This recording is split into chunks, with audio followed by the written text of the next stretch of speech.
Hola Euripas. Ampliamos el tipo de armas a analizar con nuestra primera granada de mano, en este caso la MK2 estadounidense.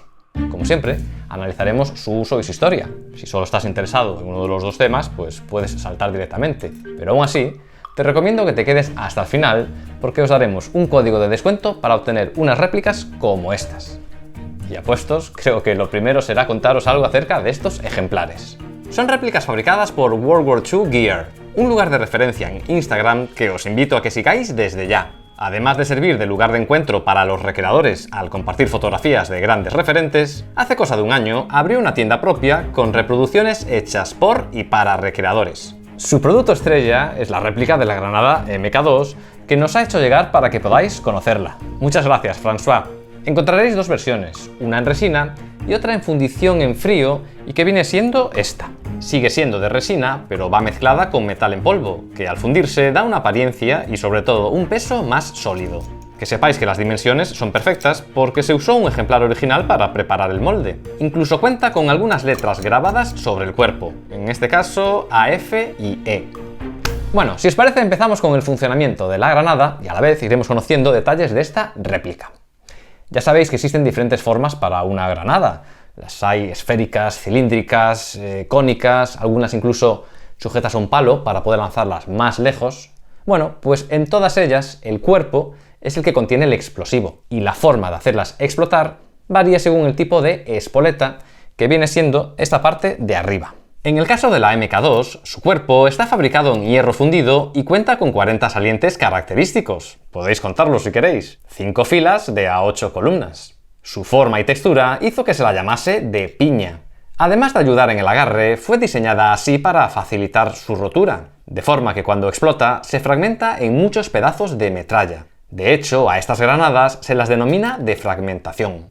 Pensar que aunque el fuego, el fogonazo y la onda expansiva de la explosión hacen mucho daño, la efectividad real de una granada se encuentra en esos pedazos pequeños de metal que son lanzados a gran velocidad y en todas direcciones en un radio de hasta 180 metros. De hecho, su fragmentación es tan impredecible que el propio soldado al lanzarla debía gritar ¡granada! Para así alertar a sus compañeros de que buscasen protección, aunque esto a su vez pusiera en aviso al enemigo. Ya que hablamos de lanzarla, veamos cómo se maneja. La espoleta o fuse, por si lo queréis buscar en inglés, se compone de 3 partes externas. La parte principal, que voy a llamar la cabeza, luego tenemos la palanca de seguridad y por último la anilla.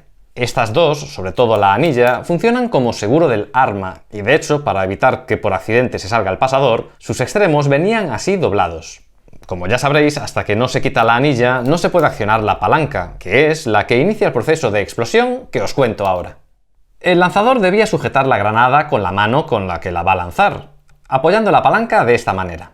Entonces, con el dedo índice de la mano libre, se gira y se tira de la anilla. Ahora digamos, la granada ya está lista para poder explotar, pues hemos dejado libre la palanca.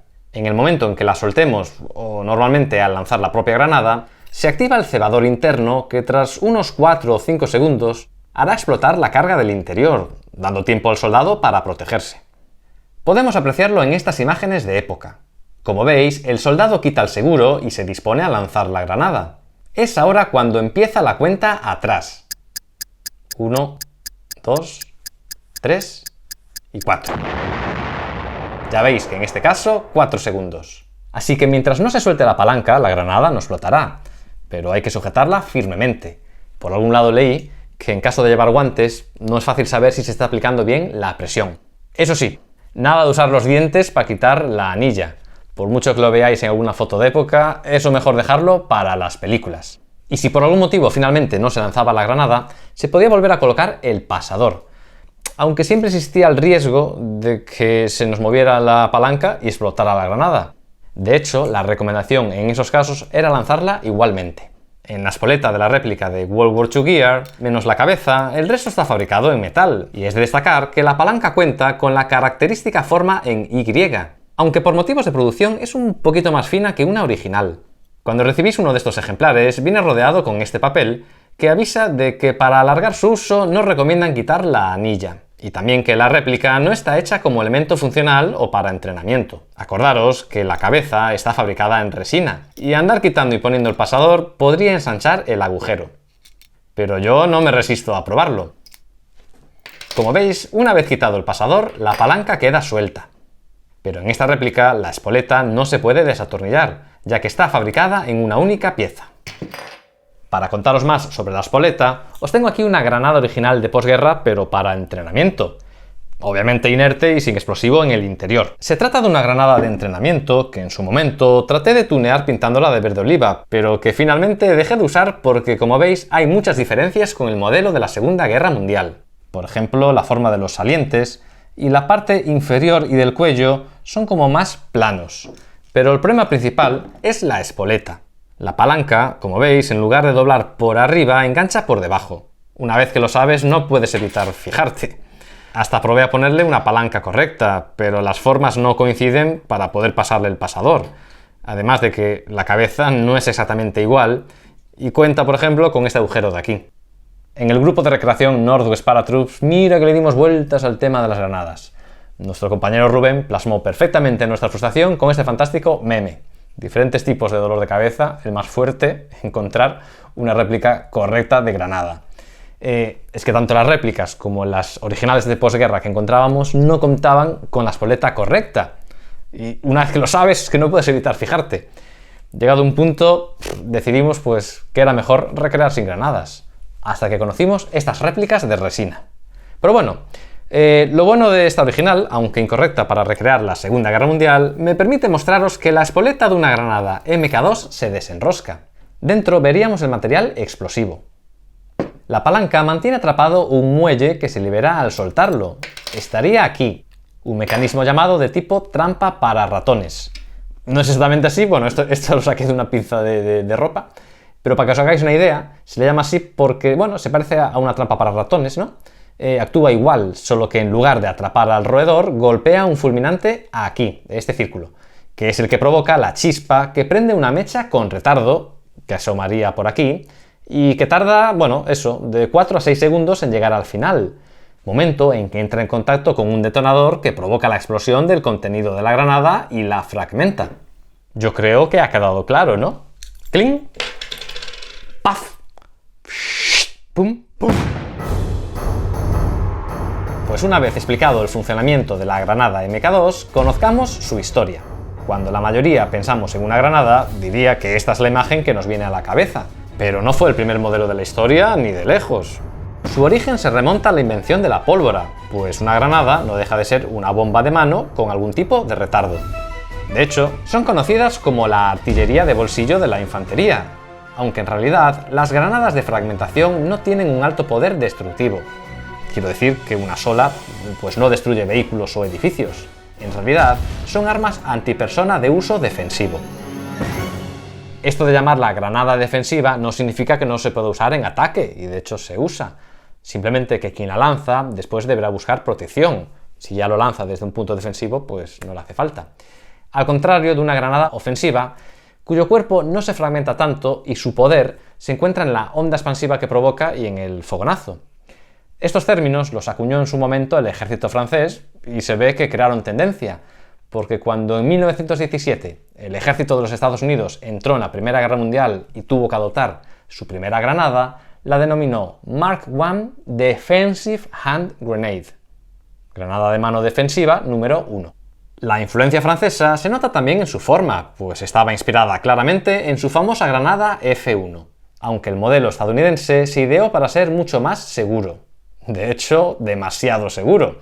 Pues además de la anilla y la palanca, en la Mark I había que girar una pieza que muchas veces el soldado se olvidaba de activar, por lo que la granada finalmente no explotaba. Esto se resolvió en 1918 gracias a un nuevo modelo con una espoleta mejorada, la granada Mark II, MK2.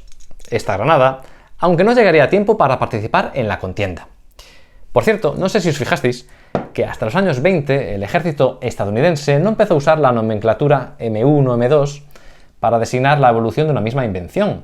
Antes usaba Mark, abreviado MK, seguido de números romanos, al igual que el ejército británico. En 1920, tras unas pequeñas modificaciones, se estandarizó bajo el nombre de Mark II High Explosive Hand Grenade, y en 1930 su nombre se redujo a Mark II Hand Grenade. La tropa la llamaba simplemente frag, por fragmentación en inglés, aunque popularmente, debido a su forma, ya sabéis, era conocida como de piña. A esto también ayudaba que desde 1920 el cuerpo iría pintado de amarillo, el código de color para todo artefacto con alto explosivo, HE por sus siglas en inglés. Una idea fantástica para tenerla identificada, pero demasiado llamativa también para el enemigo en el campo de batalla. No fue hasta 1943 que se empezaron a pintar en color verde, eso sí, dejándole una pequeña banda superior en amarillo. Así que ya sabéis, para recrear los primeros años de la Segunda Guerra Mundial, necesitaréis granadas amarillas, y desde 1944 mejor en color verde. Que sepáis también que las réplicas de World War II Gear son grises por debajo, así que si se saltase la pintura no debéis preocuparos, porque conservará un aspecto realista. De hecho, esta está envejecida a propósito, como si tuviera un efecto gastado. Siguiendo con el tema de las pinturas, las de entrenamiento eran de color rojo, una práctica copiada del ejército francés, creo. Se usaba una granada real, pero con una carga pequeña, que simulaba una explosión sin llegar a fragmentarla para así poder reutilizarla. Estas cargas se introducían por debajo, pues tanto la MK1 como la MK2 contaban con una apertura en la base que luego se cerraba con un tapón con rosca con forma de tornillo en el exterior. Pero la producción a partir de 1942 eliminaría el agujero en la base, que es el modelo copiado en esta réplica. Al no contar con la apertura, se hacía más difícil reutilizarlas para entrenamiento. Así que hacia finales de guerra se creó un modelo exclusivamente para instrucción, la M21, que venía por cierto pintada en azul. No es exactamente esta, pero la granada original de entrenamiento que os enseñé antes vendría a ser su heredera, porque como podéis observar, está agujereada en la base. Y si no la hubiese pintado, veríamos que la palanca de la espoleta también era azul, el color para entrenamiento. En la palanca además venía impreso el nombre del modelo junto al lote de fabricación, como esta en este caso de la serie M6. Volviendo a 1942, además del cambio en el agujero de la base, la espoleta se mejoró para que el iniciador de la mecha fuese más silencioso, porque hasta entonces, cuando el percutor interno golpeaba el fulminante, se producía una especie de puff seco, además de salir un poco de humo. Un poco o a veces mucho, como vemos en estas imágenes. Sin pretenderlo, el humo hacía la granada más visible al enemigo, permitiéndole escapar, apartarla o incluso devolverla. Para evitar esto último, algunos soldados estadounidenses empleaban una práctica muy peligrosa que consistía en soltar la palanca, contar 2 segundos y entonces sí lanzarla para darle la menor oportunidad posible al enemigo. Avisaros que esta réplica no está pensada para ser lanzada porque podría romperse, sobre todo la palanca, que es la parte más frágil. A la hora de portarla, los soldados clavaban la palanca en cualquier parte del uniforme o del equipo. Solo un consejo, si lleváis trinchas como estas, que no se os ocurra unir la anilla de la granada con la de las trinchas. Por muy estético que quede, ahora la granada está libre y se balancea, y una de estas podéis daros con ella en la boca. Os lo digo porque a mí me ha pasado. En ese caso, es mejor que sujetéis la granada con la palanca, o mejor todavía, que la atéis a la trincha mediante la cinta tipo friction tape.